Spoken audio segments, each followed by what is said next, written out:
তারপরেও পাহাড়কে ছোট ছোট গোষ্ঠীতে ভেঙে বিভাজনের রাজনীতির প্রচেষ্টা করেও তিনি ব্যর্থ হয়েছেন। এবারেও বিজেপি প্রার্থী পাহাড়ে জয়ী হয়েছে।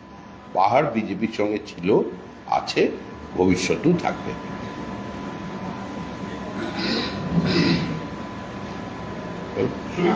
আজকে আপনারা ভোটের থেকে বেশি অভিযোগ করাতে মন দিয়েছে এমনটাই তৃণমূল বলছে, এবং নির্বাচনে একটা বলছে 75টা অভিযোগ হয়েছে, তার মধ্যে 66টা আপনারা করেছেন, যার অধিকাংশ সারপত্র নেই বলেছে কমিশন।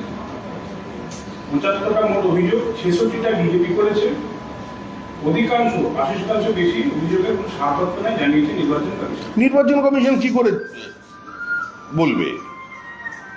অভিযোগ যেখানে করা হচ্ছে সেখানে ফোর্স পৌঁছানোর আগেই পুলিশ খবর দিয়েছে এখন সরে যা বাড়ির সামনে থেকে, তো গিয়ে দেখছে ফাঁকা।